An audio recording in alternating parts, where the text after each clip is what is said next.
Olá, pessoal. Boa noite para todo mundo que vai nos seguir aqui ao vivo. Depois eu vou deixar essa live no Stories. Olá, tudo bem? Eu estou aqui aguardando, que ainda falta um minutinho para 7. O meu convidado ilustre, Alexandre Tortorelli. Assim que eu perceber que ele está ali ao vivo, eu vou convidá-lo ou ele vai me solicitar para entrar na live.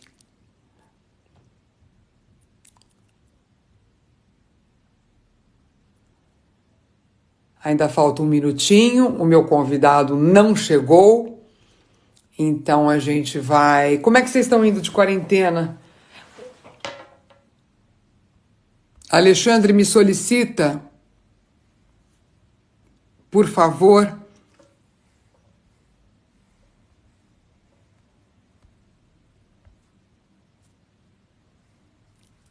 Estou esperando o Alexandre, que já entrou.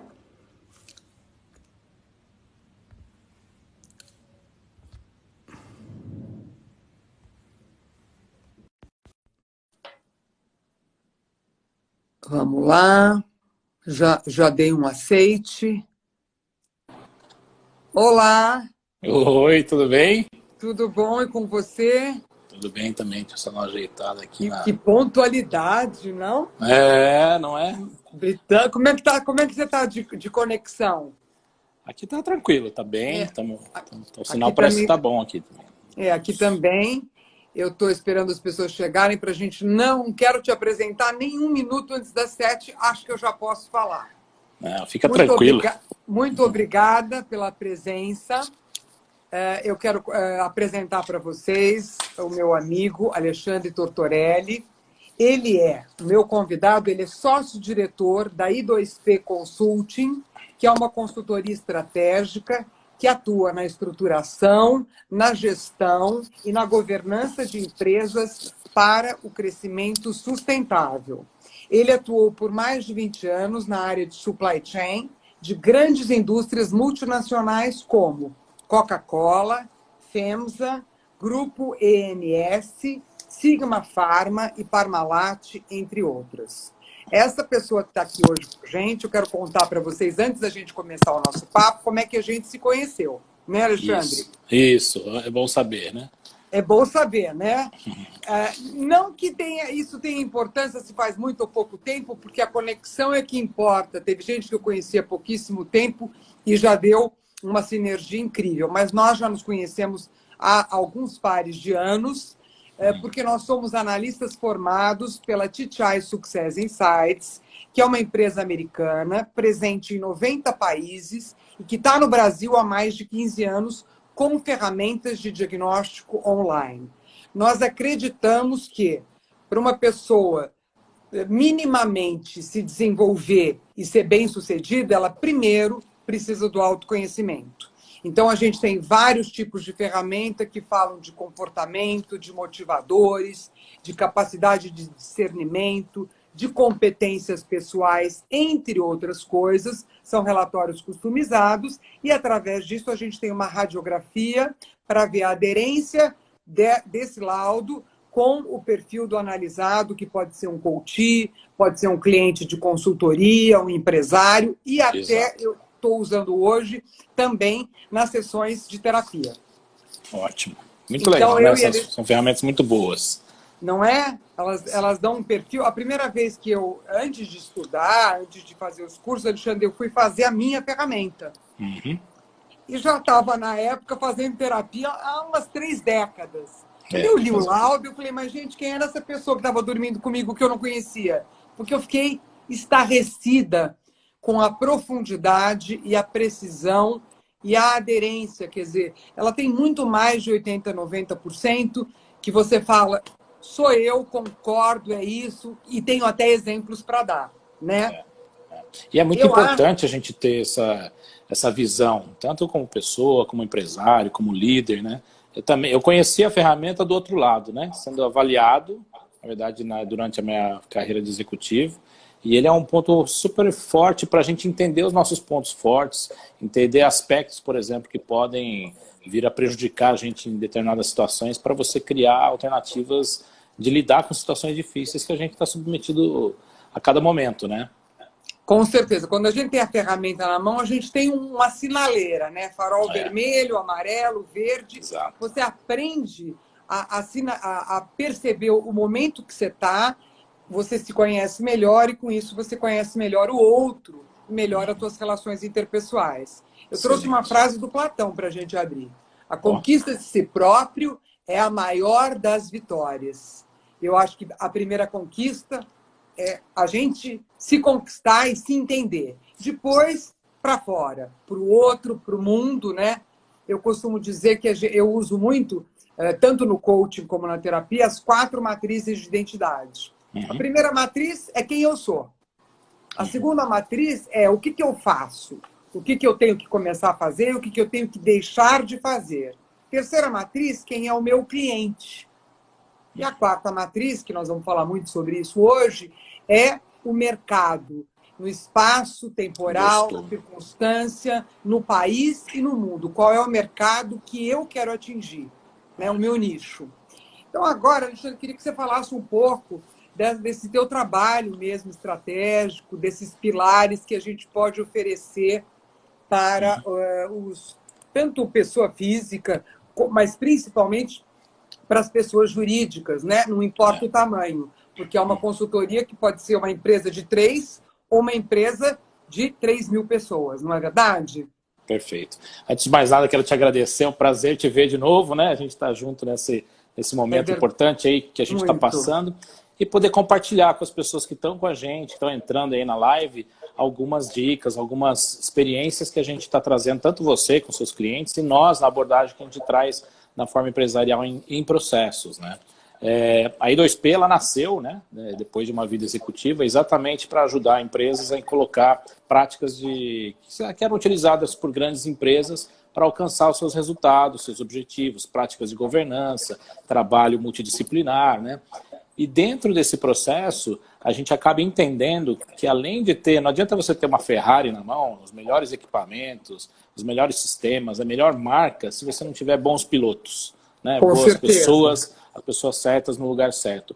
Por outro lado, também não adianta você ter assim, pessoas geniais que trabalham na sua empresa se você não tiver um mínimo de um alinhamento de processo, de gestão, para você poder somar os esforços. Então foi daí que surgiu. 2P do nome da sua consultoria, o 2P é P de pessoas e P de processos. E P de processos, né? Gerar melhoria para pessoas e processos, né? Foi daí que surgiu, né? A gente tinha experiência de executivo de muito tempo e por diversas vezes a gente recebia iniciativas, seja de desenvolvimento humano, vamos preparar os líderes para os processos de mudança.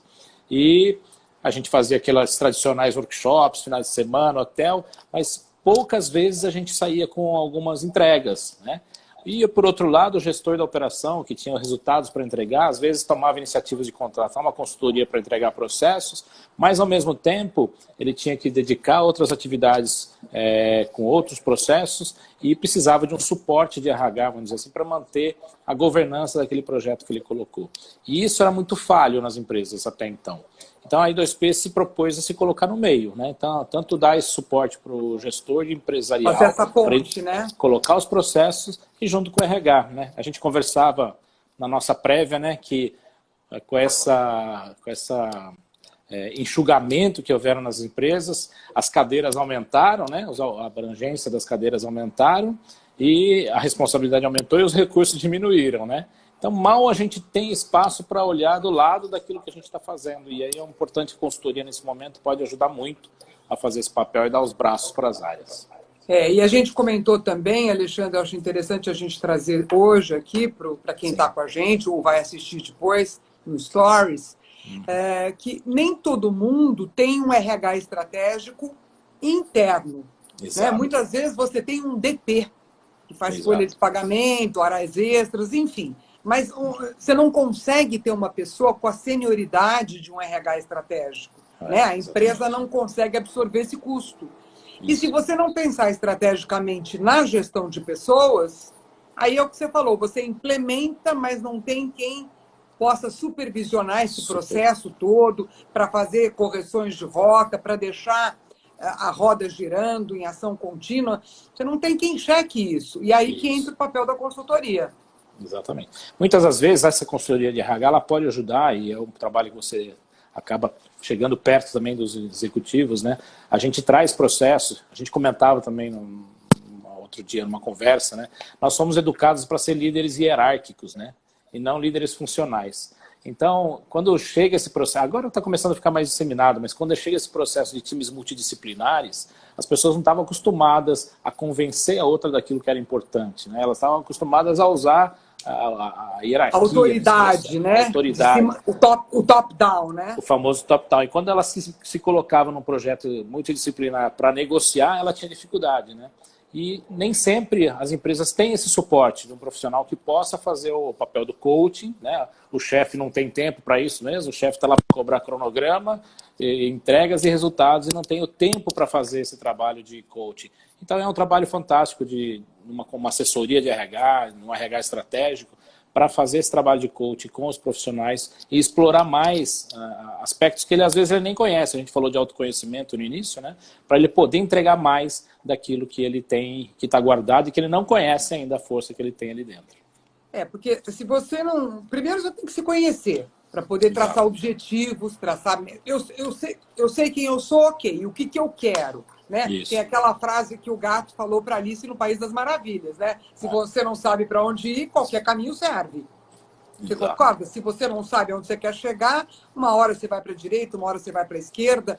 Você não tudo tem bom, não tem um direcionamento. Não tem um objetivo. Exato. Né? Eu queria que você falasse um pouco de plano de contingência e alinhamento, que é uma coisa assim, que quando a gente ouve essas palavras, às vezes para as pessoas podem não ser muito claro os pilares de sustentação que a consultoria pode abranger, né? Eu agradeço você abrir espaço para a gente falar sobre isso, porque é um trabalho que a gente está procurando desenvolver para dar suporte principalmente aos pequenos e médios empresários que estão enfrentando esse momento com dificuldade. E às vezes a gente não tem um comitê de crise, que é importante para avaliar cenários. Então a gente tem dado algumas linhas importantes para os empresários de como passar por esse momento. Está todo mundo aí tomando ações de maneira correndo, né? A gente vai falar um pouco da necessidade de ter um processo emocional estabilizado para fazer isso.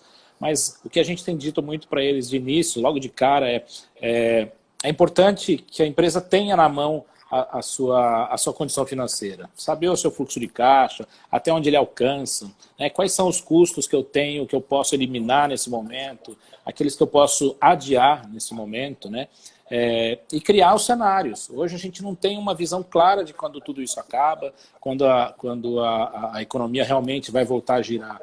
Então, cada um tem o seu palpite. Eu acho que vai ser agora em maio, que hoje o Dória falou alguma coisa sobre isso, outros acham que não, que vai ser em agosto, enfim. Criar os cenários, né? Eu tenho um fluxo de caixa que me suporta por 2 meses, 1 mês, 2 meses. O que acontece no melhor cenário? Se voltar daqui uma semana, tudo bem. O cenário mais otimista, né? O otimista, né? Se acontecer, então, do cenário realista, vamos dizer assim, que seja daqui 1 mês, o que acontece? Qual o impacto que isso gera no meu negócio? E se não, tiver um cenário pessimista, onde meus recursos vão estar muito estritos. O que eu vou fazer com isso? Então, construir esses cenários é muito importante para você tomar decisões daquilo que você vai fazer à medida que as coisas vão acontecer. Né? Outro ponto Dependendo do tamanho da empresa, você pode ter esse comitê de crise para desenhar os cenários e depois, quando você tiver 2 soluções na mesa, chega o CEO ou o dono, não sei o papel, mas para poder decidir depois das discussões, do brainstorming que vocês vão fazer para desenhar o cenário. Porque vai variar de empresa para empresa. Quer dizer, é o mundo que a gente está vivendo versus a empresa que você está atuando, né? Exato. Então a gente pode trazer os líderes das áreas, né? Normalmente os CEOs fazem isso, né? O financeiro lidera com o cenário financeiro e as áreas vão, então, buscar as alternativas, né? Vão contribuir para equilibrar um novo budget, que é o que a gente chama, né? Um novo plano de negócio que a gente precisa fazer. A outra coisa que é muito importante que a gente fala eu preciso controlar o que eu estou fazendo. Né? No momento tão tenso que a gente está passando, as pessoas estão tomando decisões, às vezes fáceis, né? Então, por exemplo, está adiando o pagamento de impostos, estamos suspendendo os contratos de trabalho, mas todas essas contas vão chegar, né? Elas não foram eliminadas, elas vão chegar. né? E quando que elas vão chegar? Como que o meu caixa vai estar no momento que isso chegar? Eu retirei capacidade do meu processo. A hora que eu voltar à demanda, como é que eu retomo isso? Em que passos eu vou ter que implementar para fazer isso? Então, todas as decisões que a gente está tomando agora vão gerar consequências, né, na frente, positivas ou negativas. Então, a qualidade dessas decisões, o controle dessas decisões e até saber fazer o caminho de volta vai fazer diferença na hora da retomada, né? Não basta só postergar o problema, porque essa conta vai chegar, isso é fácil. Eu tenho que estar preparado, né, e estruturado para quando ela chegar. Outro ponto é estar perto de clientes, né? A gente tem que estar perto dos nossos clientes. A gente também tem conversado com os nossos clientes, buscar alternativas para isso. Muito eliminadas, não acabou com a crise, ela continua, né? Tanto é que tem tanta gente aí criando alternativas para poder atender, né? Eu estava comentando com a minha esposa outro dia, eu estava passando aqui pelo centro, eu passei na frente de uma loja de conveniência, cheia de ovos de Páscoa, né? Essa semana, cheia de ovos de Páscoa. E naquela época, nas vésperas da Páscoa, ela estava atrás de ovo de Páscoa para as crianças aqui, né? E ela começou a entrar nas redes sociais para ver da mesma rede, né? Uma mesma rede de fornecimento de chocolate. Uma levou 24 horas para responder o WhatsApp, né? E a outra, ela respondeu ali em 2 minutos, ela já tinha uma solução, apresentou 2, 3 opções para poder atender e em 3 horas os ovos de Páscoa estavam aqui, né? Então, essa aproximação do cliente, criar formas de eu atendê-lo de maneira ágil, é fundamental. Está todo mundo vendo isso, né? Agora eu estava vendo um vídeo de um drone entregando pizza, né? Coisas incríveis que estão acontecendo nesse momento que a gente não imaginava como fosse. Como a gente agilizou muito rápido, né? Quer dizer, hoje em dia, com todas as plataformas, com toda a digitalização, você levar 24 horas para responder um WhatsApp é inconcebível. Se você se dispôs a fazer um delivery, né? Então não precisa ter. Aliás, 24 horas a gente não demora para responder para ninguém, né? Não nem pessoal, nem profissionalmente. Não corta a relação, né? Corta a relação, né? Exato. Bloqueia você, né? Então, esse alinhamento com clientes também é importante estender para os fornecedores, né? Então, a hora que for retomar, por exemplo, o seu cliente hoje, ele está também, se ele é um B2B, né? Se eu estou oferecendo para outra empresa, ele também está represado, né? Então, em algum momento, ele vai precisar, a demanda dele vai surgir e ele vai puxar você. E você vai ter que puxar o seu fornecedor. Então, a gente também diz isso para que você possa olhar para os seus principais fornecedores, para os seus principais clientes e construir planos alinhados, né? Em que momento a gente vai ter que disparar uma nova necessidade? Como é que eu vou me preparar para isso? Como é que o meu fornecedor vai se preparar para isso? Agora a gente tem que fazer uma collab, né, na verdade. Onde eu te ajudo, aonde você me ajuda. E, são parcerias com toda a cadeia de stakeholders, né? Quem conseguir alinhar... Não vai ter como fugir disso, né? Não. Quem conseguir alinhar melhor isso vai sair bem, né? Na hora da retomada vai conseguir reagir mais rápido, né? Hoje mesmo eu estava conversando com um dos nossos clientes sobre o plano que eles estão montando sobre isso e falando exatamente sobre essa questão, né? Se cada um quiser, falar assim, olha, eu vou puxar, mas vou vender à vista, ninguém vai fazer nada, vai ficar tudo parado, né? Então nós vamos ter que achar uma equação, um caminho, né, entre os fornecedores dentro de um processo de relacionamento, de confiança, para que esse processo possa dar o início aí. Então essa conversa é fundamental, com o cliente, com o fornecedor, porque quem não estiver... De uma coisa super importante, que é se adequar ao momento. Pode ser em preço, pode ser em parcelamento. Exato. Né? Porque está todo mundo precisando de alguma coisa, mas não estão com essa prontidão de caixa, né? E tinha gente que não tinha nem a ideia do seu fluxo de caixa e passou a ter de imediato. De imediato, né? Conseguiu chegar, né? Outra coisa, assim, a gente elaborou várias ofertas de valor para o nosso cliente. Nossas empresas criaram proposta de valor diferencial e tal, mas tem uma essência que está lá dentro dessa oferta que é a necessidade do cliente. Então é outro aspecto para a gente olhar. Vamos tirar um pouquinho, né, daquilo, tudo que a gente criou, vamos dizer assim, de diferencial e chegar na essência, né? Às vezes, a gente olhando para a essência, a gente vai conseguir entregar alguma coisa e atender a necessidade. Importante estar perto dele, de alguma forma, conseguir alcançar, que seja parcialmente, uma demanda que ele tem agora, né? Então, isso é legal porque você vai fazer uma anamnese, quer dizer, no sentido de uma imersão, de ver essa necessidade mais proeminente. Porque, de repente, nesse momento, não dá para você estancar tudo Você vai no coração, você vai no alvo e depois você vai fazendo os recortes e vai alinhavando a colcha de retalhos. Porque, assim, se a gente está com recurso escasso, vamos marcar bico, não é? Exatamente. É situação de guerra. Situação de guerra é isso, nós vamos no essencial e entregar aquilo que é essencial para o nosso cliente, né? Por fim, aí, Priscila, eu acho que a outra parte que é fundamental, que a gente não pode esquecer de maneira nenhuma, é o nosso colaborador, porque ele está passando pelas mesmas ansiedades que a gente, ele não sabe o que vai acontecer com ele, se ele vai ter o contrato suspenso, se ele vai poder voltar depois disso, né? E eu estava lendo outro dia uma reportagem sobre o Jack Welch, né? Que fez muito processo nos Estados Unidos quando os asiáticos estavam aproximando. E ele falava muito sobre isso. Essa transparência com os colaboradores, trazê-los junto nesse momento, dizer, olha, a empresa está assim, nós temos essa condição, nós queremos vocês participando disso aqui, trazendo ideias, trazendo sugestões, reconhecendo eles por isso, né, pelas soluções que trouxerem, a gente engaja a equipe em fazer o melhor trabalho. Então, estar perto das equipes é importante, ter essa transparência para que eles tenham o compromisso, né, o engajamento maior até com a empresa e se sintam também atendidos aí dentro dessa insegurança que está todo mundo passando, né? Esses são pontos aí entra o fundamentais. trabalho de desenvolvimento de competência, desenvolvimento de gestão, desenvolvimento de liderança, é você capacitar a pessoa, não com treinamento técnico, com competência pessoal, não é verdade? Com competência comportamental, de expandindo a inteligência emocional para que ele tenha uma entrega mais adequada. Aquela preocupação de não tem importância que agora está difícil, mas eu tenho que dar um suporte, eu tenho que dar condições, ferramentas para que esse gestor, que tem muitas pessoas abaixo dele ou não, mas às vezes ele não tem tantas condições de preparo para poder dar o suporte que ele precisa para a equipe, né? Então, tanto quanto uma ferramenta técnica, ele precisa ter essas ferramentas de gestão, de liderança, de gestão das equipes, para ele saber lidar. As pessoas são diferentes, né? Não dá para dar o mesmo remédio para todo mundo numa situação como essa. A gente vê dentro dos perfis que a gente entende, vão ter pessoas que vão estar mais suscetíveis a um tipo de tratamento e outras, né? Os comportamentos mudam, né?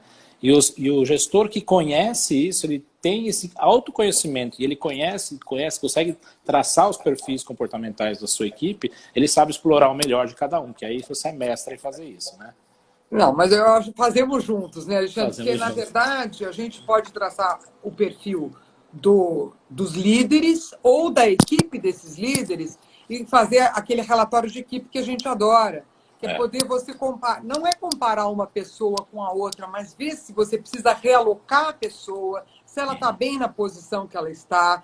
De repente, é uma loja com mais fluxo, uma loja com menos fluxo, de acordo com o meu padrão comportamental e motivacional, eu vou me dar melhor, né? Quando você sabe com quem você está lidando, as pessoas ficam muito mais engajadas, porque elas ficam muito mais plenas na situação, muito mais confortáveis e, obviamente, o teu resultado vai ser melhor como empresário e o resultado pessoal, porque eu vou estar melhor, me desenvolvendo, produzindo e, efetivamente, ganhando melhor, né? Eu acho que aquele...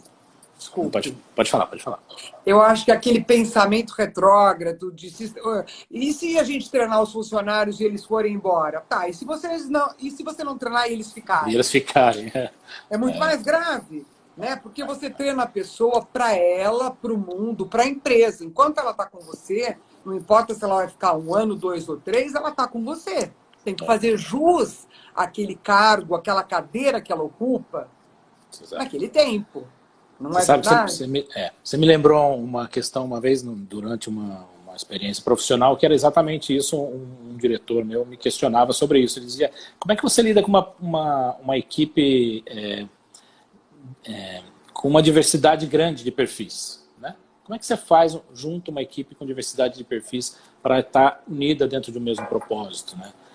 E é uma das características, quando a gente conhece um pouco do perfil, né, e entende um pouco desse aspecto, no primeiro momento, né, a gente precisa buscar trazer a pessoa para perto no sentido de explorar aqueles pontos que são fortalezas dela. Né, que quando a gente vai explorar as fortalezas que ela tem, ela se sente valorizada. Né? Se ela se sente valorizada, a tendência de ela confiar em você é muito maior. Né? E se essa relação passa a ser uma relação mais verdadeira, a pessoa também acaba abrindo para você ajudá-la a melhorar os aspectos que ela talvez precise ela desenvolver. percebe que você está lá de fato, de verdade, né? Para apoiar, para sustentar, para desenvolver, para fazer um trabalho de mentoria. Não é que você está simplesmente querendo que ela produza para sua empresa e ponto. É uma combinação de coisas, né? Eu acho que essa parte de desenvolvimento e transparência é o calcanhar de Aquiles. A empresa que tem isso são as empresas mais humanizadas, elas se destacam enormemente. Você percebe o trabalho humanizado, como ele vai muito mais longe, né? E eu consigo, então, engajar, trazer... Aí começa o trabalho das equipes de alta performance, né? Você, pelo autoconhecimento individual e o conhecimento da equipe. Aí que a gente inicia um trabalho de uma equipe de alto desempenho. Agora me fala assim, nesse momento, Priscila, deixa eu te fazer uma pergunta também. Nesse momento aqui, não é? Que nós estamos passando aí, imagino que você esteja fazendo atendimentos bastante complexos, né? Da pessoa tentando se entender onde é que eu estou nesse momento, né? Para onde que eu vou, né? O que você está percebendo nesse processo? Como que a gente tem podido ajudar os clientes nessa situação aí? Eu notei o seguinte, que a procura por terapia nesse momento e coaching individual aumentou mais. Porque a pessoa se viu perdida, não importa se ela é um empreendedor, um executivo, a pessoa se viu perdida, caiu o tsunami na nossa cabeça e ela percebeu que faltava um pouco de recurso para ela poder lidar melhor. Recursos que eu digo assim, o que eu estou fazendo aqui, o que eu vou mudar a forma de fazer, o que eu vou começar a fazer que eu nem imaginava que eu teria e o que eu vou deixar de fazer. Realmente isso está me atrapalhando, não está sendo eficaz, não me leva a nada, eu estou perdendo tempo e estou gastando minha energia com uma coisa sem sair do lugar.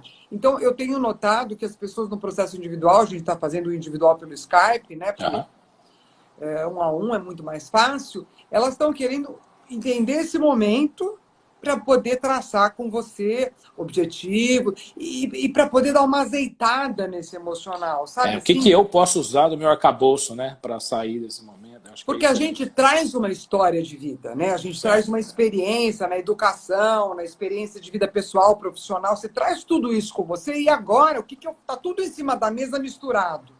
Então vamos compartimentar, vamos entender o que a gente faz uso agora, o que é bom agora, o que dá para fazer. Porque se as pessoas não tiverem minimamente uma tranquilidade, uma serenidade, se é que é possível falar a palavra, uma certa leveza, né? E uma certa lucidez, nós todos vamos enfiar o pé pelas mãos. E a gente entra bem naquele processo da mudança, né? Aquele processo do gráfico da mudança. Aliás, é muito legal aquele gráfico, eu adorei, eu queria que você falasse um pouquinho dele.